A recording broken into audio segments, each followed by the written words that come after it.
Hi everyone, and welcome back to my Tech YouTube channel, Yasumi.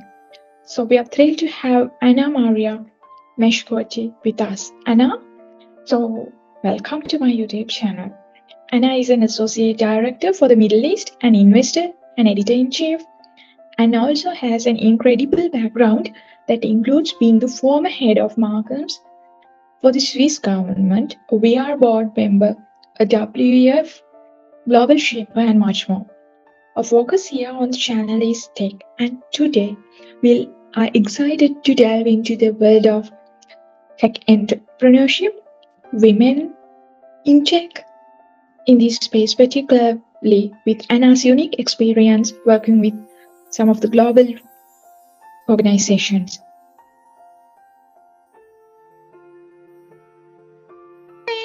How are Hi, you? how are you? I'm doing good. How are you? Good, thank you. Very sorry. It's like a crazy day today, and it just keeps going crazy. I don't know what's happening. Okay, I can understand. Hope today now you're free, right? Yes, yes. I'm free for like 45 minutes. It will be enough, yes? Yeah, it will be enough. Thank you Perfect. for appreciating my invitation, actually. My Uh, pleasure. okay, so then let's start. So as I told you, Anamaria, right? I Yes. am spelling your name correct? Yes. Anna for short, easier. It's okay. It's easy. Anna, so I searched and got to know that you are the associate director for the Middle East and also an investor, an editor in chief, as well as you have the experience in UN with some great tech initiatives. So, to start our conversation, I would like to give you the opportunity to introduce yourself about your background and your initiatives so that we can proceed.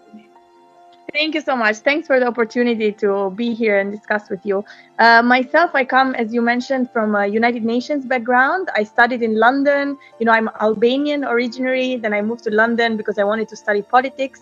And then after that, I moved to the United Nations in Geneva because it's always been a dream of mine, to work for the United Nations. And everybody that starts their career in international relations, they always kind of looking at this. And I worked for the International Telecommunication Union, most, I would say, of my career in the UN. And this is the agency that focuses on telecommunication and technology. So basically, they're doing the standards, for telecommunication. They are doing development work in that area, as well as they work with the radio communication, radio frequency services.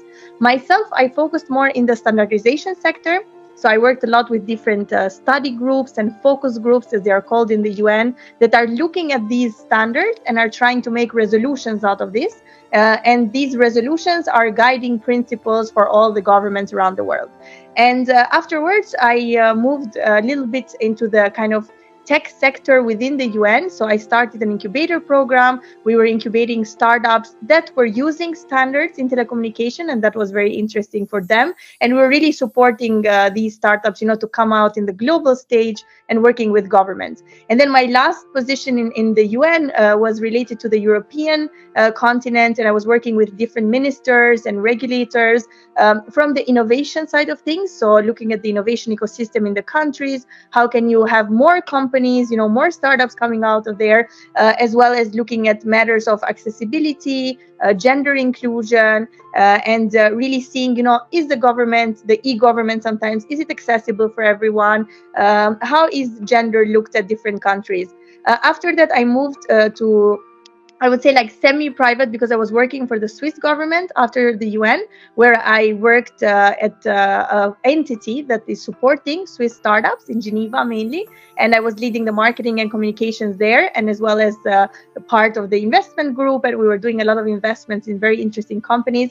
And then I ended up working for a family office afterwards, again in the investment space, and now I'm working with a few different, let's say, entities, but mainly with AMVS Capital, where we are really looking at, investing in tech companies. This is a conglomerate of, let's say, a merge or a group of few investors coming together, and we're looking at deals like that. So deals in technology in general, we look at where we want to focus next. We look at which areas we want to focus at, but this is, let's say, the gist of it. And the Manny's magazine, also together with the co-editor-in-chief who is working with me, we are really trying to push entrepreneurial stories. So the idea is, what good entrepreneurs are out there that need visibility, we do that. What good investors are out there, what good VC firms. We want to kind of push this out so that more people can know about these opportunities or these good companies, and then more people can invest in that. So that's pretty much, let's say, it. Yeah, so it's interesting and fascinating. So can you tell a bit about what drew your focus into technology initiatives during your time in different organizations, including these global, world famous organizations everyone will dream of working for? Yes, for me in the beginning, wasn't really into tech. When I started, I was always like this humanitarian angle, right? So I was looking at that. But then every time I saw, like, if you want to work in a humanitarian sector or any sector, technology is always there, right? This is common now. Everybody knows that. And then I always saw these, developers and the tech people, they are so fast in implementing something and implementing a solution and then changing things. So I was like, well, I wish, I could have the same angle like them, that I could see a problem and say, let me fix it with an application, or let me fix it, with such an invention.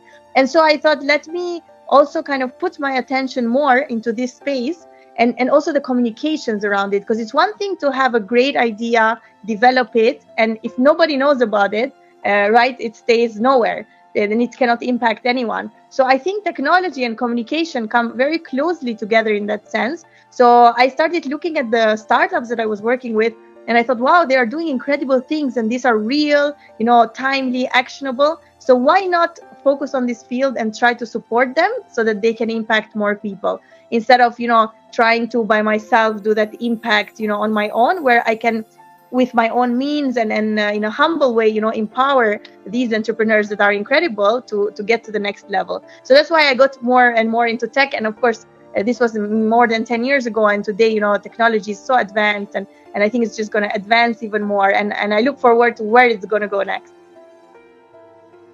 Okay, so I would like to hear about that tech initiative you have on UN. Since it's a global scale initiative, it should be complex actually when you start it. What are some biggest challenges you had to face, and how did you overcome those challenges? That kind of information. Yeah, absolutely. So in the different, I would say, regarding the initiatives, I would focus on the one, for example, at the UN in the IT, which is still ongoing. It's called the Smart Incubator Program. This is a program that anyone can apply. If you have a tech company, you can apply directly at the UN, but also through your government. And it depends, like, on the country they are focusing now, of course, because when I started it, it was a different country focus, and now it's kind of larger. So that's one thing, that you can get support, and really that's very helpful, because you can bring your company also to the UN stage, right, to the global stage. Then in FONGI, the Swiss Foundation for Tech Innovation of the Swiss government, that one is very Swiss based. So for example, if you're based in Switzerland, that's a great place to go and get support for, especially if your company is registered in Geneva. But if you're based in another country and you're thinking to move to Switzerland, and you have some criteria, obviously, that you have to fulfill, then that's another, great organization to apply for. And sometimes it's also good to look at these initiatives, and maybe you are not, yet there, or it doesn't apply to you, but it gives you the idea of what you need, to get at that stage. So by looking at the criteria, for example, that these programs have, if you are just at the idea stage, you can quickly think, okay, these programs have these criteria, and this is what I need, and this is how I should structure my work, and this is how I should be next year, right? So if an entity says you need to have a prototype, that already now. So that to get into this program, you need a prototype. So why not work and put your efforts into getting a prototype? So that's what's interesting with these initiatives globally. So these are quite some of them, very focused in a country, some regional, some more global. But one has to really go apply, mingle on those different initiatives to see which one is better for your own entity. I hope I answered your question. Yeah, thank you, Anna. So, what kind of measures UN organizations like UN have to measure the success of these kind of tech programs? UN organizations are very interesting because the UN you have the main United Nations, right, and its agencies.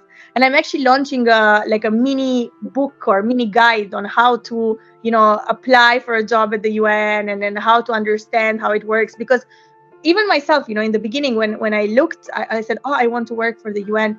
You just think the UN, right? It's like one big organization. But actually, the UN has a lot of agencies, and each agency, like the ITU, right, focusing on telecommunication and technology. You have WIPO on intellectual property. You have UNHCR, it's the High Commission of Refugees. UNICEF on children's needs. So every agency has its own focus, right? So depending on where your entity is, let's say you are a food startup, right? And you want to get into a food program. If you come to the Telecommunication Union, maybe there will be no program for you. But if you go to FAO, which is a food program, perhaps this is another UN agency that could have something for you. Or sometimes that could be a link because you're using technology and food, like technology for food delivery, right? So FAO's mission is to have food delivery, and ITU's mission is to use technology. So there could be like a merge. So there is not like a one-stop shop, and that's what I would recommend to people, to really do their research and try to see, okay, I'm in this area, which UN agencies are in my area, and then look at the programs. But what I can tell you for a fact is that every agency almost today has an innovation section. So every agency has a section that deals with startups, that deals with innovation, that they have programs that you can apply for. So ITC, for example, is a very interesting organization, the International Trade Center. Definitely worth checking it out, based in Geneva. And they have a very big program of entrepreneurs where you can just sign up. And I think there is no criteria to sign up. I mean, you just have to have an idea even.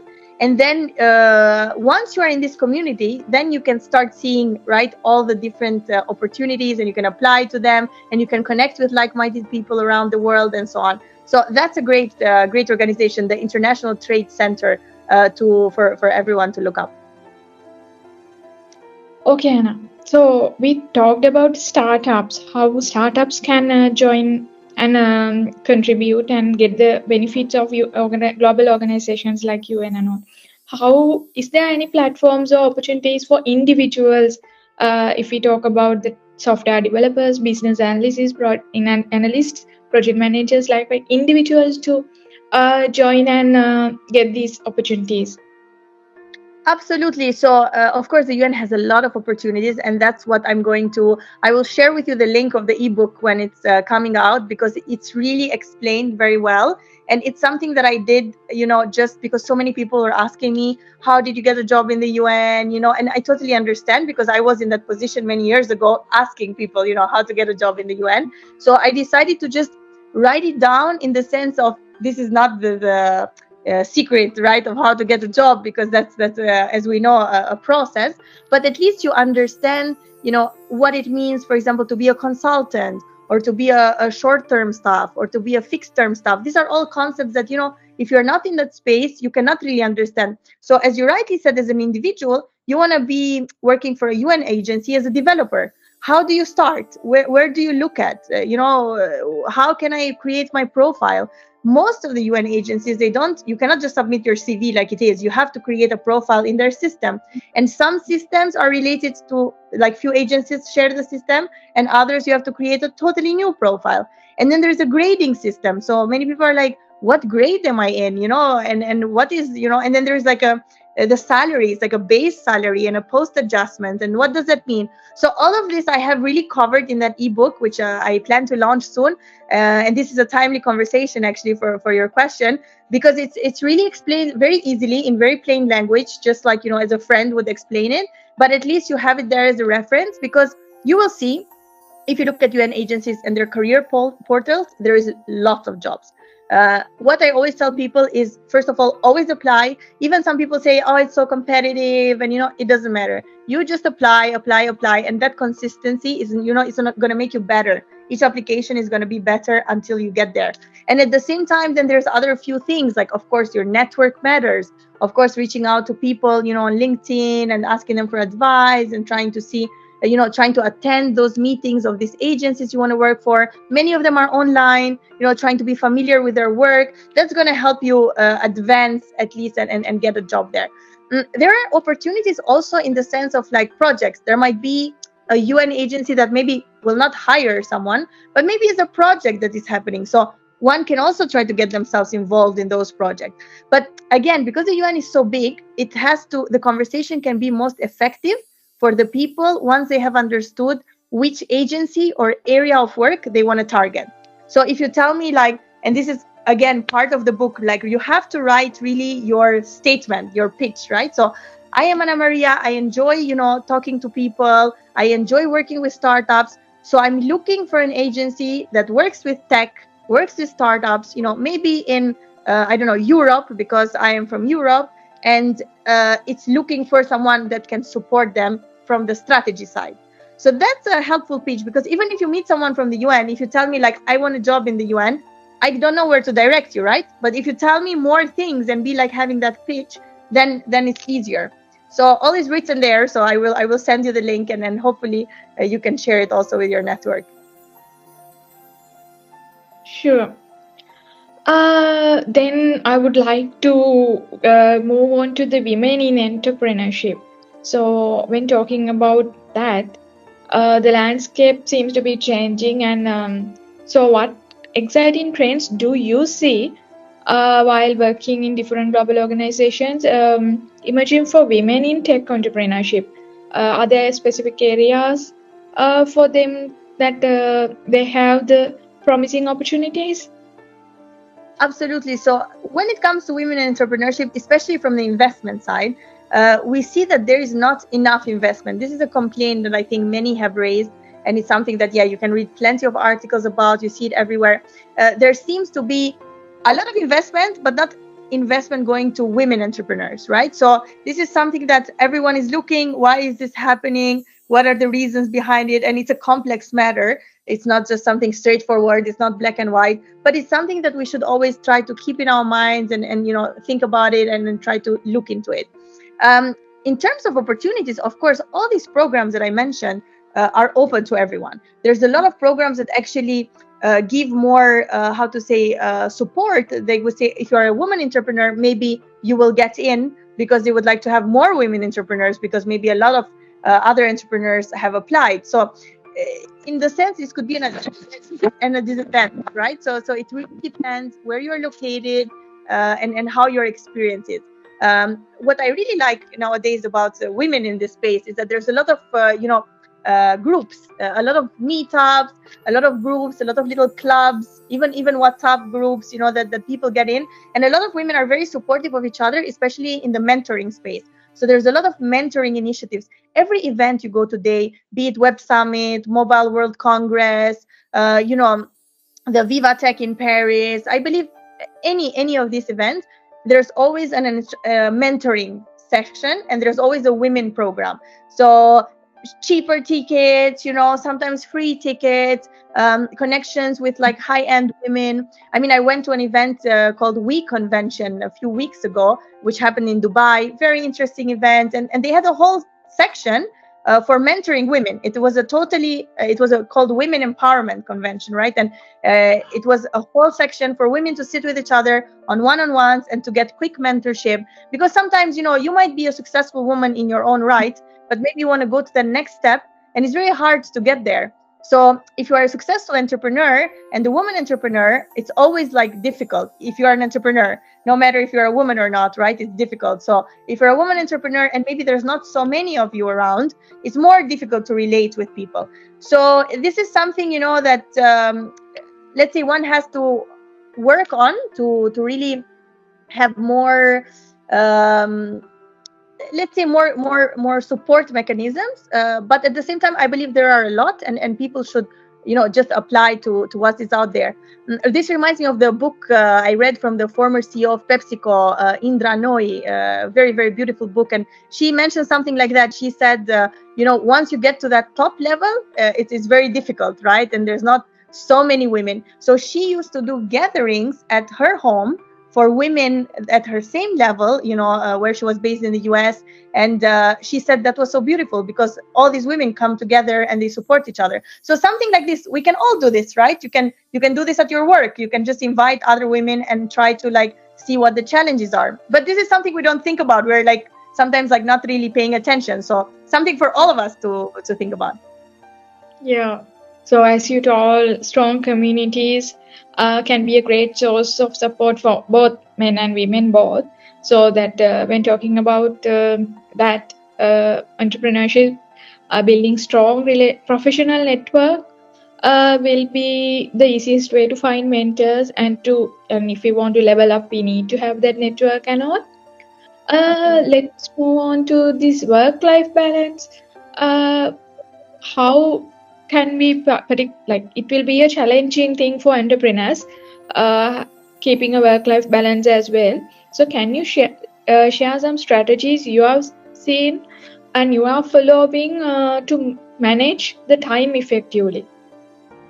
This is, I think, the hardest of it all. A lot of people will say, oh yeah, you can do it all, etc. You can, but you will have to make sacrifices. And definitely, again, going back to the book of Indra Nooyi, very beautiful book, and I recommend really a lot of people to read it. She mentions this. She mentions that she had a lot of support because she had a very big also Indian family that came to the US and supported her. So she had that, kind of support system with her mother, etc., etc. But a lot of people don't have that, right? So you have to make those sometimes you have to miss things, and sometimes you're not there, and sometimes your work will come first. But this is all about what you also prioritize and what you want to do, and there's no right or wrong in this at all. People should do exactly what they want to do. They shouldn't be felt pressure from the trend or pressure from what success looks like. What success looks like for me, it's different from you and from anyone else, because it's based on what we want to do in life and what we like. So that work-life balance is hard, because if you want to be the top of the top of the top of the executive, you have to work really hard. You have to be out a lot, networking, traveling, out there. So that's going to put a strain on your family if you have one, right? So that's the drawback. If you don't want to do that, maybe your career is not going to accelerate as much, because people will feel like, oh, you are not committed enough. If you have your own business, then you are like a 24/7 job, right? So you are working in your business all the time. Then you have a spare minute, you hang out with your family. Then your kids are playing. Then you go back to your business. So I'm not. I don't have any children, so that's not something I can talk about. But I see it from the entrepreneurs that I worked with. So it's very interesting, and it's something that we have to keep thinking how we can create more spaces for people to do this in an easy way. So if you have children, maybe at your work, they should have a kindergarten, right? So it's easy. You go to work, you drop your kid, then you finish work, you take your kid back.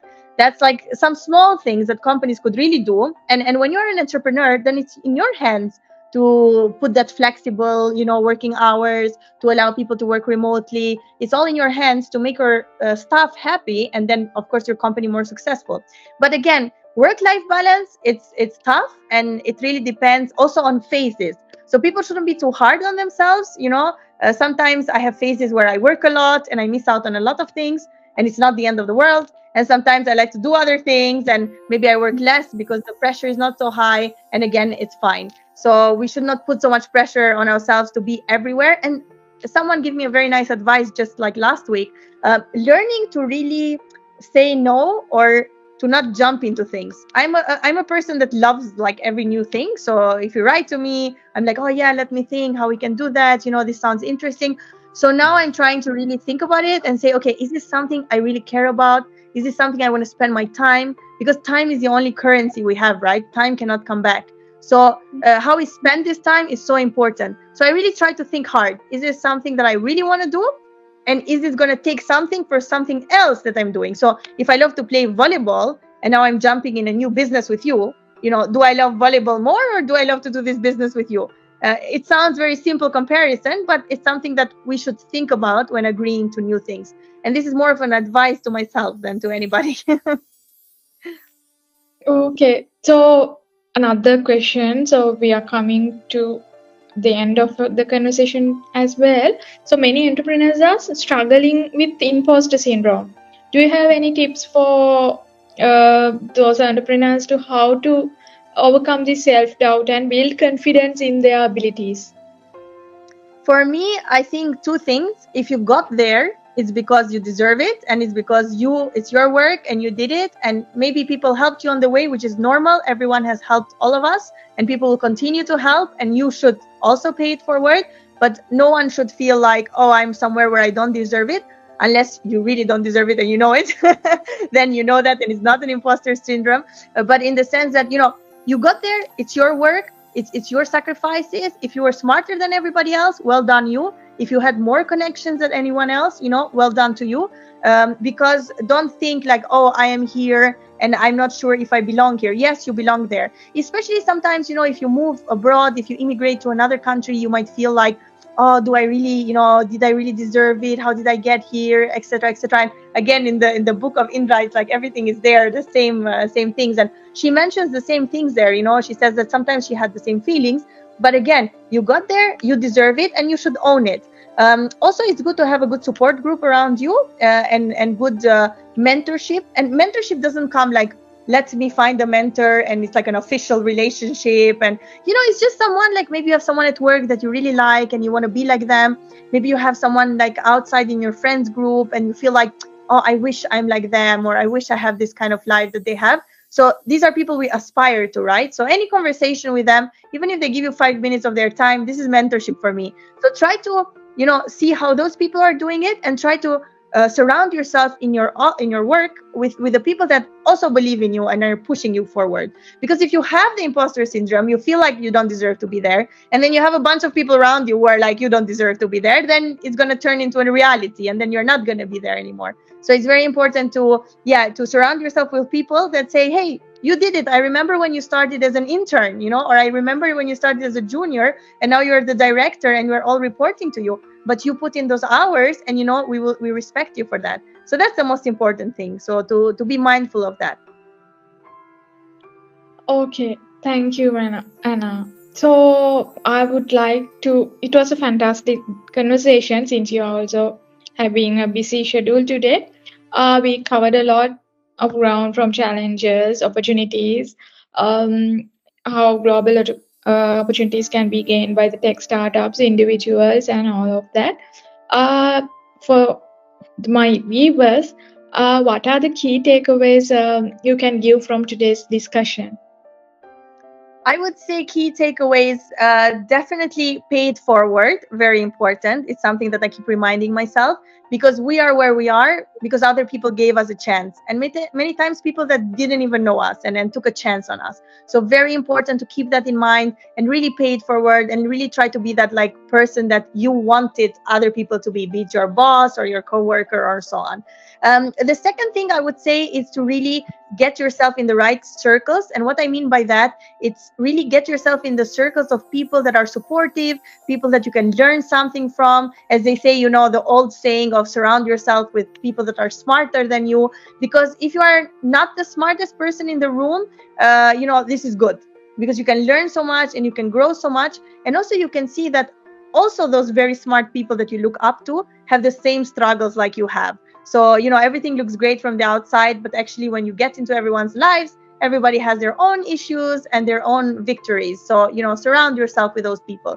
And the third thing I would say is like, don't let anybody put you in a box or tell you like you should be like this or like that, or scare you or tell you, you shouldn't do that. Many people told me, oh, don't go to the UN, you'll never get a job there, it's so complicated. And then I got a job. Many people said, don't travel abroad. When I went to London, my English wasn't so good, and they said, you will not do it in university, you will be like failing maybe. And here I am, graduated. So if I can do it, definitely a lot of people can do that.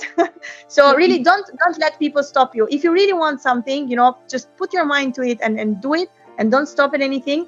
and don't listen to anyone, because sometimes people will say it from a good place, sometimes from a bad place, but sometimes from a place of just not knowing what's out there. So really, if you want to do something, just do it, and don't let anybody stop you. And that's something that I'm very passionate about. And I try to also remind myself, because sometimes I think, maybe this is too complicated, but I say, no, let me push forward. I've come so far. I'm sure there is like a little bit more to go. Thank you, Anna. So it was a fantastic conversation today I had with you. I hope I'll get an opportunity to connect with you on future discussions as well, and hopefully waiting until you release your ebook so that we can also gain knowledge and also follow up with those things. Yeah. Thank you so So much. It was a yeah, pleasure. you're in a rush, right?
If you are interested in learning more about tech, women in tech, entrepreneurship, or how to join UN or global organizations like this, make sure to check out the links in the description below.